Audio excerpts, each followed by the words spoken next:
tonight, this evening. I know you guys have very busy lives, lots of things to do. Thank you for coming. We hope this will be a rewarding experience for you. This is the second of the Cloakroom Speaker events this year, sponsored by Asbury's Honors Program. We have 2 more next semester, and information about them can be found here. I encourage you to look at that, see if you can make Dr. Abigail Favali coming in January, and Dr. Brent Seals coming in February? February, yes, okay. In a few moments, I'm going to ask Dr. Linda Stratford to come and introduce our speaker, but before that, let me give you just a little information and thank a few people. In terms of information, I have 2 things. First, if you want a particular professor to know of your attendance at tonight's talk, please make sure you sign up at the welcome desk before you leave. And if you're in the honors program, make sure Ms. Shelton has recorded your attendance. And honor students, don't forget the fireside chat event following this presentation. This evening, that time together will take place in the AUHP lounge, not in the guest house.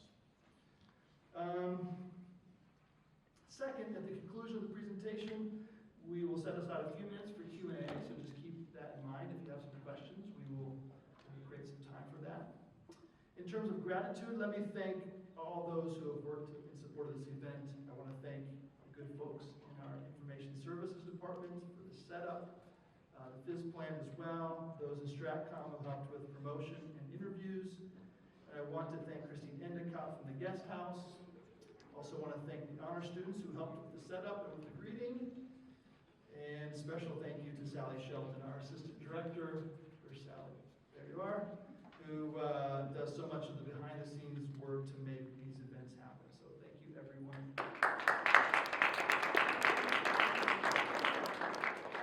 Allow me to open up with an invocation, and then afterwards, Dr. Stratford will come and introduce everybody. So let's pray. Most gracious Heavenly Father, we ask for your presence here this evening. We pray that the blessing over our time together. We pray that you would use this event to help us better understand who you are and your great love for us. We offer this humble prayer in the name of your Son, Jesus. Amen.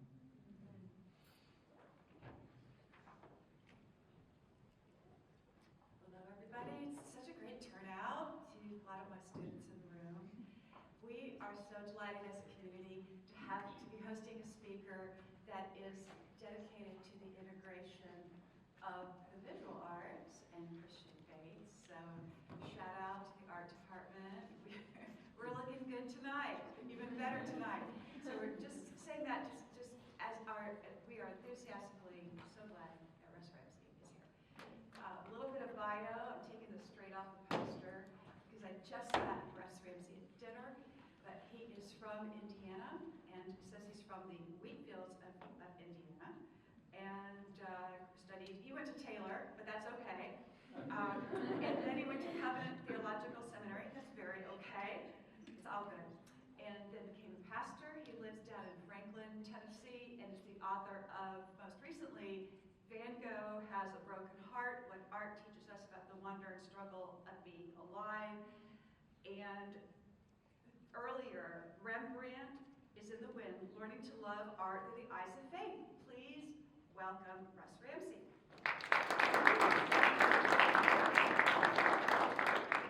Thank you, Linda. Thank you all for being here. I really appreciate it. Looking forward to tonight. Some expectation setting. I'm going to tell you a story. That's what I'm going to do. I'm going to tell you a story tonight. And it weaves together some things, some scripture, some art history, some biographical sketch of Michelangelo, and some interesting little tidbits about the city of Florence. Has anybody ever seen David? Michelangelo's David. Okay, a few of you have. I saw David for the first time earlier this year in May, and whenever I have the opportunity to speak to college students about Michelangelo's David, I always like to start by saying something completely preposterous and ridiculous. And there's a little bit of a dare in here, and the dare is prove me wrong. So here's the statement. You ready? And I believed this before I saw Michelangelo's David this year, and then when I saw it in person, I'm even more convinced that what I'm about to say is the truth. I believe that Michelangelo's David is the single greatest artistic achievement by an individual in the history of humanity. Okay? I know what you're thinking. You're thinking, Sistine Chapel ceiling, same artist, two-dimensional. He hated the Sistine Chapel. Don't show me a sculpture of people who are clothed, because you can not be as technically sound of a sculptor to do that. When you're dealing with the naked human form, there's just really no place to hide. It's either right or it's not. And don't show me wood sculptures, because you can add to and you can take away, same from bronze. Marble is a single unforgiving block of stone. All you can do is subtract, and you can't make a mistake. And so anyway, I give you that at the beginning of this, realizing that is a ridiculous claim to make, because it's completely subjective. Except for, is it though? I don't know.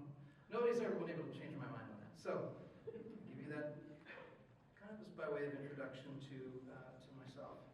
So it's good for you to know that part of me. Okay, I'm going to tell you a story. I'm going to show you some pictures. There's lots of pictures that are going to go by. So if you want to see those and you're in a place where you can't see them well, feel free to move your chair if you want to, or move to a different seat. But this story that I want to tell you has to do with this thing that's inside of us that wants to be in the presence of perfection and wants to somehow attain it. And so I start with that anecdote about Michelangelo being the single greatest artistic achievement by an individual in the history of humanity, because I do think I am talking about, if nothing else, at least something that is in the running for the most perfect sculpture ever made. And so it brings us close to that standard by comparison to all the rest. So I'm going to tell you this story. I want it to serve as a kind of a parable for thinking about the power of creativity and community for the Christian. C.S. Lewis is the one who said, if we find in ourselves a desire that nothing in this world can satisfy, then the most probable explanation is that we were made for another world. So why do we travel halfway around the world to see works of art like Michelangelo's David? It seems like an odd behavior, really, doesn't it? It seems like a strange use of money, a lot of inconvenience, but there's this thing in us that is just hungry to be in the presence of glory. We want to be in the presence of a kind of perfection that we instinctively suspect exists but have yet to behold. To visit a country that we haven't yet seen but maybe we're from. And so my hope in this short talk is to awaken a bit of the appetite by telling you the true story of Michelangelo's David. So let's start by talking about the stone itself. There was a raw stone that lay on its side in the back courtyard of the Florence Cathedral for decades. The church custodians and the local people nicknamed that giant monolith of a stone, they nicknamed it the Giant. In 1463, there was an Italian sculptor named Agostino de Duccio who was commissioned by the Florence Cathedral, known as the Duomo, to carve one of a series of 12 Old Testament figures to adorn the buttress of the Duomo's exterior. You can see those sculptures up there lining the top of the Duomo. The Giant was to become one of the 12. The Giant was to become, ironically, David. The stone was hewn from the Franiscritti quarries in the Apuan Alps, just above Carrara, where it was transported from the Carrara region first along the western coast of the Ligurian Sea to Pisa, and then up to the Arno River to Florence. The journey from the mountain to the city for that stone took close to 2 years. In 1466, when the horses and the men finally crated that slab into the cathedral courtyard, people flocked to see it because nobody had ever seen a single block of marble that large. It was unfathomable, the fascination, how the stone had come down from the mountains to rest in their midst. That alone was human ingenuity and tenacity at their finest. It had been 1,000 years since anyone had harvested a slab of marble this size. The stone, the block of marble, became a fixture for the Florence of residents. It was a symbol for the residents of Florence. It was a symbol of both the incredible accomplishment and also unmet potential. Two different sculptors made initial attempts at drawing forth a sculpture from this particular stone. Both attempts were abandoned quickly, and the giant lay dormant for 33 years until in 1500, the stewards of the cathedral decided that they would raise the fallen colossus to its feet, and they would search once more for a suitable craftsman to take on the project of carving David from the giant. And so in 1501, a 26-year-old sculptor who had begun to make a name for himself a few years earlier when at the age of 24 presented to Rome his Pietà, convinced the city officials that he should be invited to finish the sculpture that was started 11 years before he was born. And so on August 16, 1501, that contract was awarded to Michelangelo was born March 6, 1475, in the little town of Caprese, just east of Florence. His father worked in banking and government. When he was very young, Michelangelo's mother took ill, and his father sent him away to live with a nanny whose husband was a stonecutter in the quarry in Arezzo where his family lived. And so the boy Michelangelo grew up around marble. Michelangelo regarded sculpture as the pinnacle of art. Painting held little virtue for the young artist. In a letter to his friend, Michelangelo wrote these words: "The more painting resembles sculpture, the more I like it. Sculpture is the torch by which painting is illuminated, and the difference between them is the difference between the sun and the moon." So did the man responsible for the Sistine Chapel ceiling, with its 1,000 square meters of space and over 300 individual figures, really despise painting that much? It seems that he did. Concerning this particular project, the Sistine Chapel ceiling, he wrote these words: "This is not my profession. I am wasting my time, and all for nothing. May God help me." Michelangelo possessed unmatched ability. He was one of those guys. His raw talent, combined with his cultivated skill, made him capable of rendering almost anything he wanted as an artist. If he could think it, he could do it. And so his artistic preferences were matters to him of conviction. Greater than landscape, portraiture, and all other subject matter was the human form. Above painting, etching, drawing, and every other technique was sculpture. And above clay, bronze, or any other material which could be added to in the event of a mistake was the single, unforgiving, solid block of stone. And there in that courtyard of the Duomo, lying on its side for 40 years, lay the giant, calling for the convergence of all three of his artistic convictions: a sculpture of the human form from a single slab of stone. David is perhaps the most ubiquitous character in the Old Testament. So let's talk about the shepherd. Everybody knows at least part of his story. In case you're wondering, this probably goes without saying, but this is Michelangelo's David, a close-up of the face of that statue, and it is astonishing. Isn't that astonishing? Everybody knows part of David's story. Before David had risen to any level of fame, his brothers went off to war. Israel's King Saul and his army were dug in the valley of Elah in the hill country of Judah, and across the valley were the Philistines. They were clanking their spears and shields in the hopes that they might bait Saul's army, allowing their anger to draw them out into what would become the killing fields. And every day, their strongest, biggest warrior would call out across the valley for somebody, anybody, to step forward to fight him. And his name was Goliath of Gath. And he stood 9 feet 9 inches tall, and he was covered head to toe in bronze armor. And he had this mail coat that looked like the scales of a serpent glistening in the sun. And he carried a javelin on his back and a spear in one hand and a sword in the other.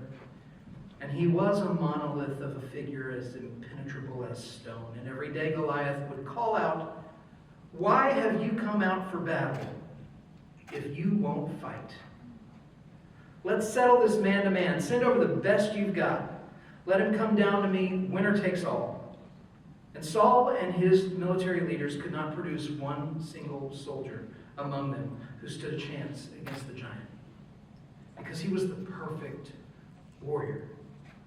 And then one day, David came to the valley to bring supplies to his brothers, and he saw the giant step into the sun, shimmering bronze, and Goliath resumed his taunt. "Who will you send to fight me?" "Anyone." "No one?" "Cowards." And David watched as his countrymen shrunk back in fear, and he could tell they had no fight in them. And this offended him, because they were not just any army. They were the heirs of the Exodus. They were the tribes who defeated Canaan, Edom, and Moab. Egypt was swallowed in the sea behind them. Jericho fell before them. They were not just some random clan. They were God's chosen people, and now they would shrink in fear over the taunts of one man. David said to Saul, "Listen, King, you don't need to keep doing this. I'll go fight the giant." And Saul was incredulous. He said, "You can't fight him. You're just a boy." And David said, "No, I know how to handle this. When I was keeping watch over my father's herd, a lion came to snatch one away, and I went after him, and I struck him, and I delivered the land from his mouth. And when that lion turned on me, I grabbed him by his beard, and I struck him again, and I killed him with my knife. This giant across the valley is going to end up like that lion. He has defied the armies of the living God, and the Lord will deliver him to me." Saul recognized that the boy meant every word that he was saying, and he did not have a better plan. And so he said, "Well, go then, and may the Lord be with you." And then Saul dug out his best armor and his weaponry, and he began to dress David in his coat of mail. And then the king handed David his sword, and David said, "This is not how I'm going to fight." And so he put it all down, and he picked up his staff, and he gathered 5 smooth stones from the brook of Elah, and he put them in his pouch, and he grabbed his sling, and he walked to face the giant. And Goliath regarded the boy for a moment, and he laughed. And he said, "Really? Do you think you can chase me away with a stick and some rocks like I'm a dog? Come to me if you must, but know this, I will feed your flesh to the birds and the jackals if you do." This is all in 1 Samuel 17. And David answered Goliath, "You come at me with your javelin and your spear and your sword, but I come in the name of the Lord you have defied, and before this day is over, that same God will deliver you to me, and I will strike you down, and I will cut off your head. And you and your entire army will perish. Every one of you will meet the fate of the birds and the jackals." Every one of you. "And then all the earth will know that there is a God over Israel who doesn't need a giant sword or spear. This battle belongs to him." And Goliath rose to his feet and began to make his way toward David. Now, freeze that moment. That moment. That's the moment that Michelangelo captured. David staring down his approaching foe. story is all there in the sculpture. It's in his posture. It's in his hands. It's in his sling. It's in his vulnerability. It's in his eyes. The sling and the stone signal to us that David is looking at Goliath, who is about to die. And the look in David's eye tells us he has no doubt. The marble looks soft and smooth, like flesh. The shepherd is at the same time vulnerable in his nakedness and imposing in his size, standing over 13 feet tall. David is tense, angry, ready to move. Michelangelo captures him at the peak of his focus. The warrior David is alert but calm. He's equipped but patient. He's daring but confident. He stands in a way that conveys motion as though he has just shifted his weight or taken a step. The posture conveys a sense of life. David stands naked and defenseless. A detail not in Scripture but included by Michelangelo to heighten the viewer's grasp of just how vulnerable David was against his unseen foe. Though he is naked, he is anything but weak. The determination on his face and the weapon in his hands convey not only strength but confidence. Confidence that the victory is his. Confidence that this is not a battle against flesh and blood. In his right hand, he holds the grip of the sling. In his left hand, he holds the pocket of the sling. The sling is draped across his back, which means it is hidden from Goliath, emphasizing that David's victory was actually one of cleverness, not brute strength. His approach was sophisticated, it was elegant. Goliath's sword and javelin and muscles and spear were all things that depended on close to mid-range combat, and David's sling was a long-range weapon. A skilled slinger could take down an opponent armed with swords and spears and javelins without ever coming into reach of his enemy's weapons. And what's more, David believed that God himself would be the one to guide the stone. Goliath would never touch him. The story is perfect. It's a perfect enemy. It's a perfect youth. It's the perfect cast of a lethal stone. It's the perfect ending to this drama. And Michelangelo fits it all into a perfect statue of a perfect hero.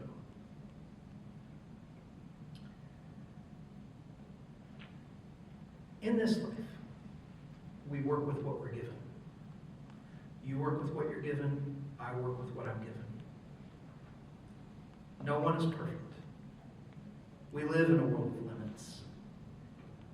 You have them, I have them. We run up against them all the time. And if you're like me, you wish this wasn't the case, and you find the whole business of having limits hard to accept, but here we are.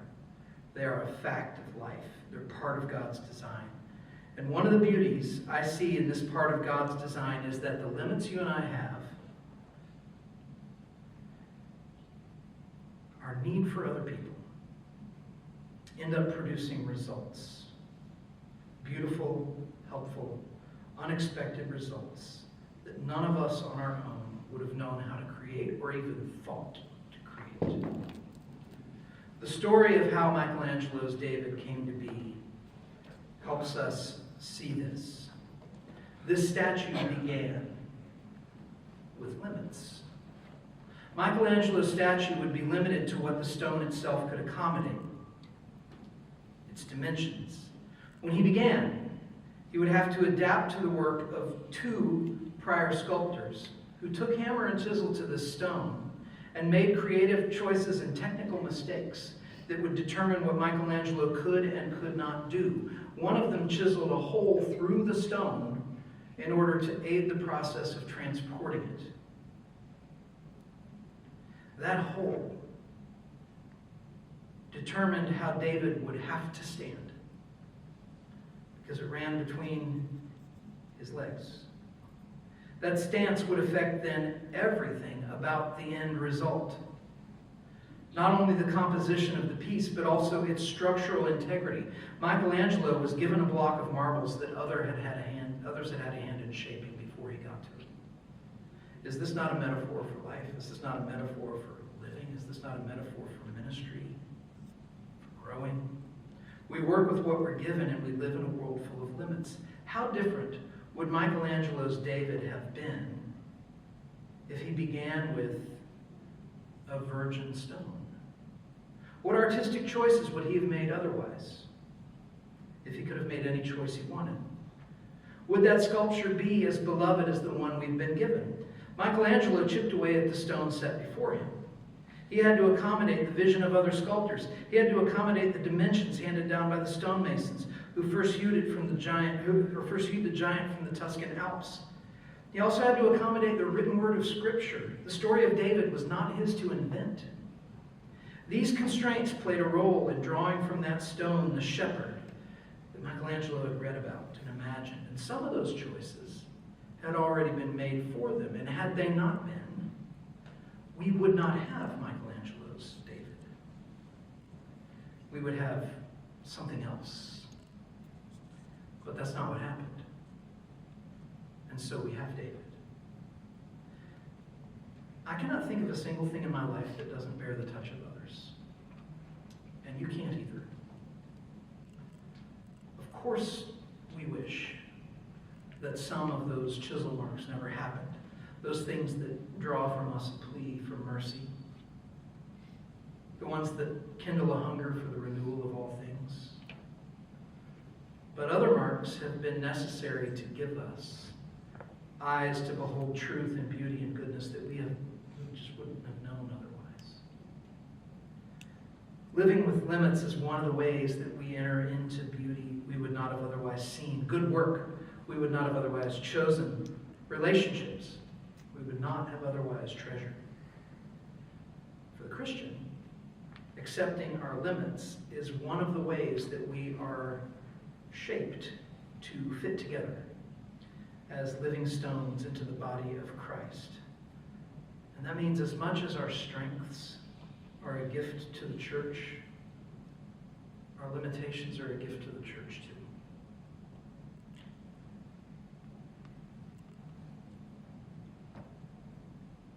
There are cracks in David's ankles.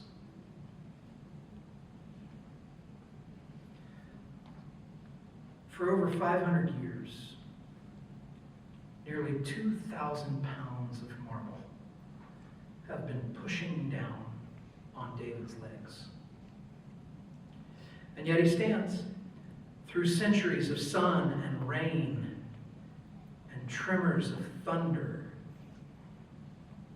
and more than a few attacks by vandals. David stands.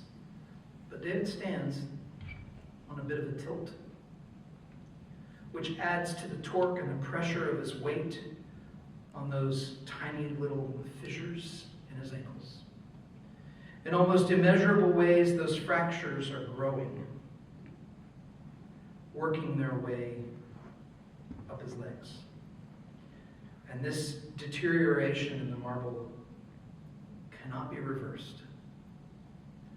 Florence, where David stands, sits near active fault lines, which send tremors through the city. As the city develops, construction equipment shakes the earth. And as the daily queues of tourists form outside of the academy, the footsteps of 1 million pilgrims per year from all over the world create almost immeasurable but near constant seismic activity around the statue's base. And one day, David will fall. In all likelihood, he will, ironically, be taken down by a stone. Not by the force of a stone flung at him, like Goliath, but by the limitations of the very stone from which he is carved. he will collapse under his own weight because of his own flaws.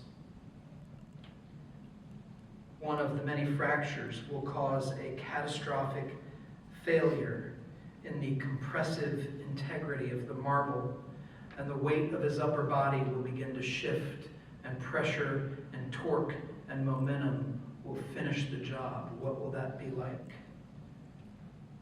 In his article, David's Ankles, How Imperfections Could Bring Down the World's Most Perfect Statue, New York Times columnist Sam Anderson imagines the scene. The first thing to hit the floor is his bent left elbow, the arm that holds the heroic sling, and it bursts along the lines of its previous breaks, old scars left over from an incident in the 16th century involving an unruly mob and a bench. And then the rest of the marble will meet the floor, and the physics from there will be fast and simple. Force, resistance, the brittleness of calcite crystals, the shearing of microscopic grains along the axis on which they align, and Michelangelo's David will explode. This world that we live in, which is wasting away, is utterly indifferent to that. Utterly indifferent to preserving David. It is utterly indifferent to preserving the finest art that its inhabitants can produce. The stone that the quarrymen hewed from the mountain was filled with all kinds of perfections before the first tap of the first sculptor's hammer and chisel. And though the marble was capable of accommodating the physical toll of thousands of taps from the sculptor's tool, and even though it has managed to stand for over 500 years, supporting its own weight in all kinds of conditions, David is made of a material that is perishing. And this reality was present from the beginning. Still, we flock to see him, standing there in all his glory, the most perfect work of art ever achieved by any one of us.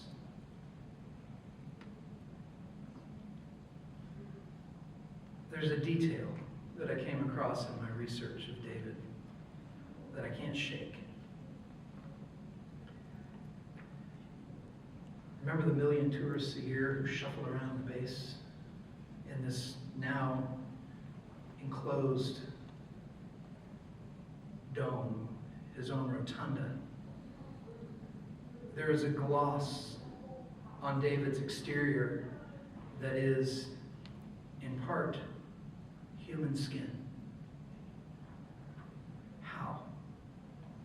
For 500 years, the patina covering David's body has been composed of a combination of Florentine dust and the detritus of 100 million tourists coughing and shuffling before him, shedding their skin to give him his. We have added to Michelangelo's David. We have polished him smooth by our very presence.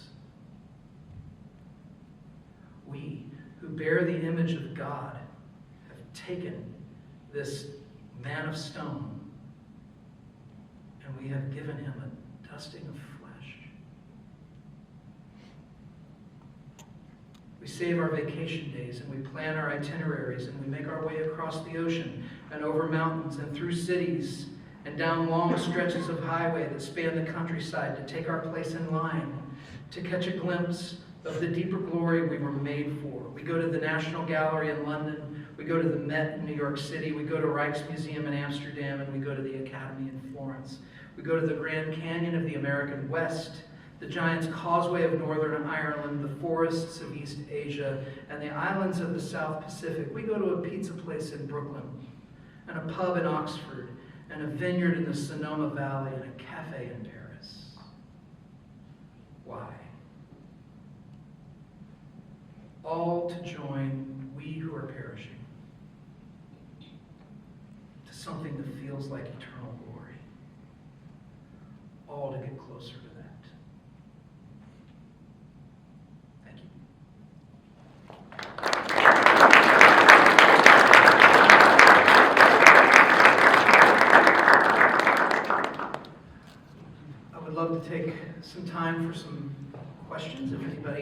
has any they would like to ask. Yes, I have a microphone here. I'll be happy to move around. Somebody's got to get it started, though.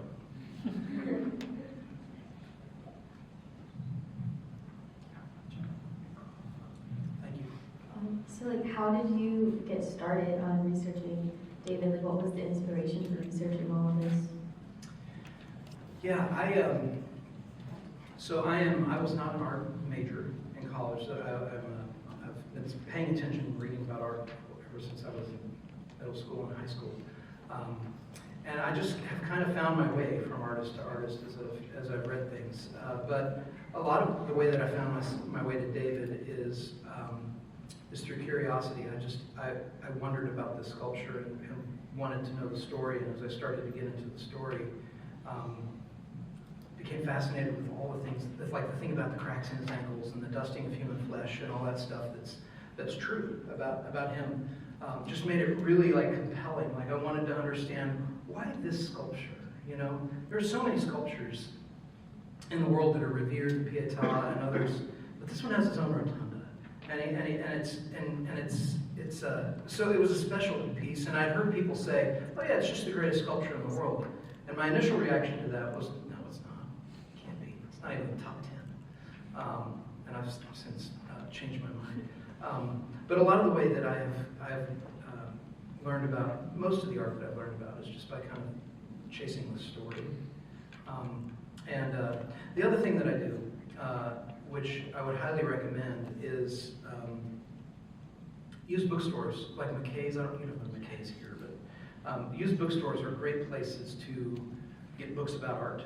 They usually have a huge art section, and usually they're not that expensive. And one of the things I actually like to do with those books, besides study them, is cannibalize them. There's usually really good prints inside, full-color prints that make for great, cut it out and put it in a frame. It's a cheap way to get a lot of really good, high-quality prints of art. But Michelangelo's David was one of those where it started off with a little bit of a disdain for Michelangelo himself. And so wanting to understand, how can this guy, who seems like a scoundrel, and who seems like probably an insufferable person to be around, create this art that people are like, no, he was probably the greatest artist that's ever lived. So that's kind of a roundabout way of saying, I think curiosity has been mostly the thing, and just the fascination with why this sculpture. Yeah, it's convinced me though. Yeah, thank you.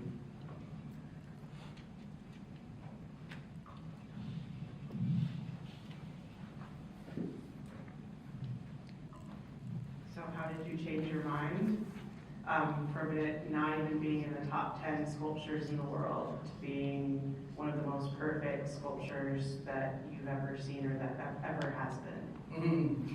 So I went to the used bookstore and I found there is a coffee table book called David, and it is a book that's just devoted to this. In fact, this photo that you're looking at here is from that book, and it is a series of close-ups of David, where they had they were able to clear the place out and get good lighting and good camera in there. So pictures like this, but really, honestly, I'll show you the picture that did it for me. Hang on, sorry if you get motion sickness.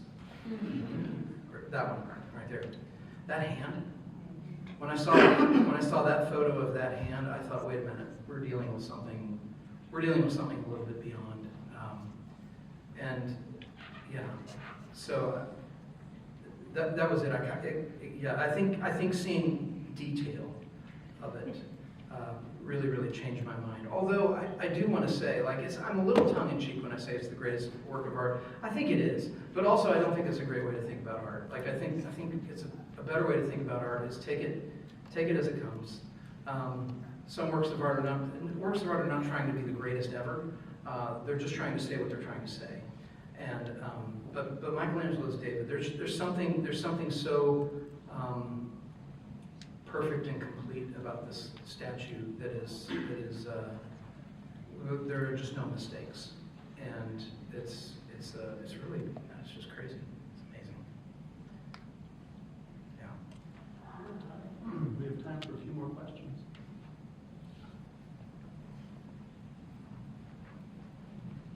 seem to pick the wrong side. They're making it work.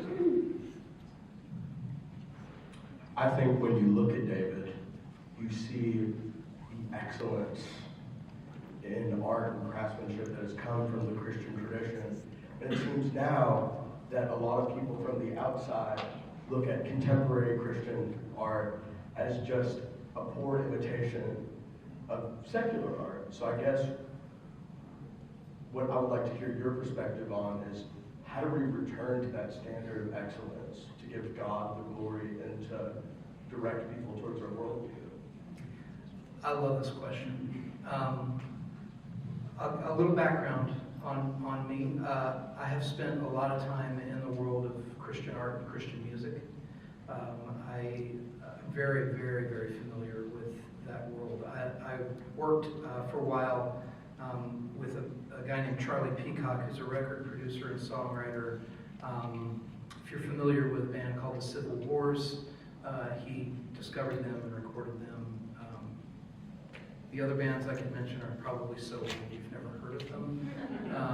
But he's the guy who gave us Switchfoot, and DC Talk's song In the Light is Charlie Peacock's song. Anyway, Charlie, a number of years ago in the 90s, started a ministry in Nashville called the Art House, which was a ministry designed to help artists who are Christians think Christianly about all of life, not just their art. The mistake that, I know I'm at a Christian university right now, and so I love this question because you all get to be standard bearers for all kinds of craft, whether it's poetry, writing, visual arts, film, or whether it is teaching kids in a classroom, or running a business, or being a boss, or any host of things. In my opinion, in my estimation, what happened with Christian art in the more recent era is it's tried really hard to be Christian, to the exclusion of trying to be honest. And so a lot of stuff that would be categorized as Christian art portrays a very victorious life, and a life where when you're having problems, if you turn in faith to the Lord with enough sincerity or enough zeal or enough conviction or enough faith or enough showing up for whatever cause or event, then the Lord will then in turn reward you for that. And I think that a lot of the marketable there is a Christian art industrial complex that makes a lot of money. That tends to be a lot of the Christian art that we find. And you may say, that doesn't sound fair. Actually, it's the same reason why we know Michelangelo's art, is because there was a Christian art industrial complex during Michelangelo's era too. It just happened to be that the church and the government were hiring artists to create the works that would adorn the cathedrals. Michelangelo, Caravaggio, Da Vinci, maybe not Da Vinci so much, but they were pop stars. They were competed for by institutions that had money and power, and the institutions that had money and power in those days were the government and church, which were together. And so the commissioning and the hiring of artists to create art in those days was to adorn the church. The art that we create today is less about joining itself to some kind of institution where there's accountability and more appealing to the individual, I think. And so it's an interesting thing. I think when somebody comes to me as a Christian and says, I really want to glorify the Lord with my art, how can I be the best Christian artist? My advice to them is just tell the truth with your art. And if part of telling that truth is that you're a person who struggles with doubt, I have good news for you. There are songs that are all about doubt. We can do that. We can say, part of what I'm trying to express is the older I get, the more I realize God is not who I thought He was when I was 17. And that is a kind of a truth-telling that honors the Lord. But a lot of what we're able to consume and purchase and download and listen to, that's not necessarily being very diplomatic here. It's not necessarily the mission, the goal of it. So, yeah. I love that question. I have a lot more I want to say about that question. Yeah. I think this particular school is an interesting place for me to be, especially in relationship to that question, because I live in a town that in Nashville, where I see how the sausage gets made in the Christian world of creating stuff, and it can be a little disillusioning. Is that what you know what I mean when I say it, right? It can be a little bit like that because you see, like, I don't know if this is sincere, but it's catchy. I don't know if this is coming from a place of hard-won wisdom and life experience, but it is something that particularly younger groups of people are really wanting to kind of gather around, and I don't know if it's going to serve them long term. So I'm telling you that I come from a place where it would be easy to become jaded and cynical about what you see happening in the name of Christ. I am not a cynic. So last year, or whenever it was, 2 years ago, when the revival happened here, what do we call that? What was that name for it? The outpouring. When the outpouring happened here, I was very curious about that. I was reading articles about you, and I was looking at pictures, and I had friends who came here, not on some mission to disprove, but I have 2 friends I'm thinking of in particular who drove from Nashville to here, along with God knows how many other people in the country, to try to see and understand what was happening. And the beauty of the response that I got from that was kind of a shrug of wonder. Like, it didn't seem fake, and it seemed very sincere and genuine, and also mysterious and perplexing and all of those things. And I think I love it when the Lord works that way. And whether it's through something happening on the campus of a school, or through the impact of the craft and the work and the art that we create as believers, to say, I'm trying to tell you something true as best as I can, as sincerely as I can, from where I am right now. And so, yeah, don't ever try to make Christian art. Try to make honest art. And if you're a person who believes in the truth of God, it will kind of, by extension, have something to do with your faith. So, I'm tempted to just stop right there, but we have time for at least one more question. Yeah. Catch.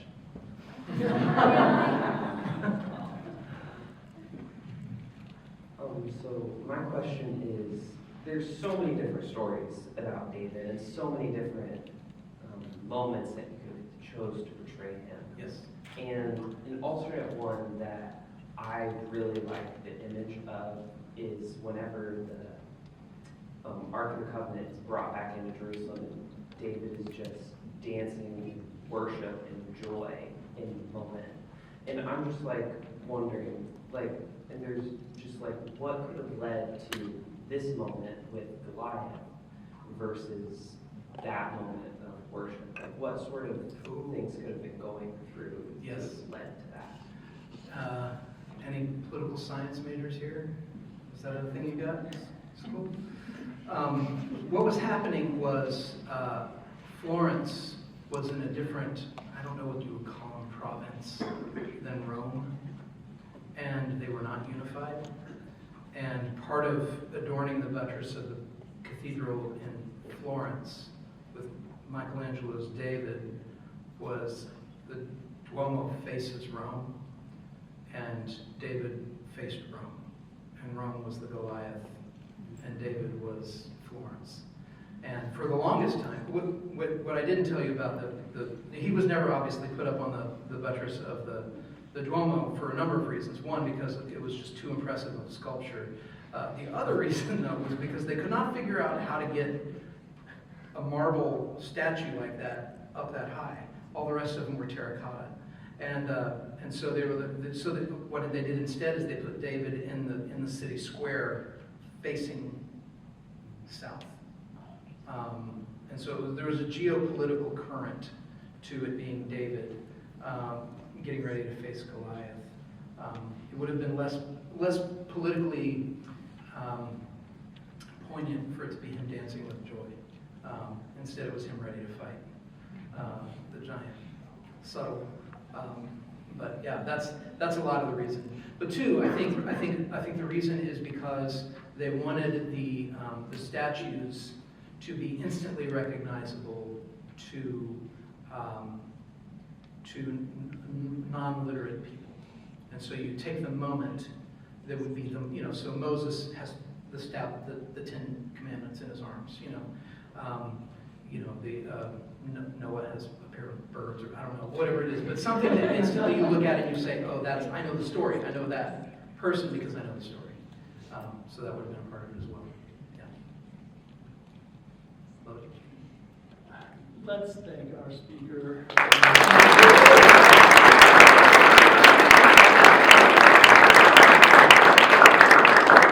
There's a lot to think about, and I'm sure the conversation is going to continue. Thank you all for coming this evening. Remember, we do have 2 more events next semester. Dr. Abigail Favale is coming, The Genesis of Gender. And then Dr. Brent Seals from just up the road at UK is going to talk about how we did it. That is, they used MRI technology to read the unfurlable scrolls that are so ancient that you couldn't touch them, they'd fall apart. And the use of technology to actually find out what those scrolls said from the city of